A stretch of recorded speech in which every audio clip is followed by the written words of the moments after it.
আমরা সবাই উপস্থিত হয়েছি, দেখতে পাচ্ছ।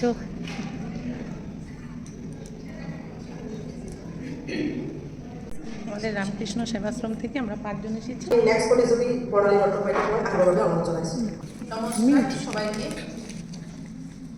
আমি সবার প্রথমে সম্মানিত সকলকে প্রণাম জানাচ্ছি, আর আমার ছোটদের ভালোবাসা জানিয়ে আমি আমার বক্তব্য শুরু করছি।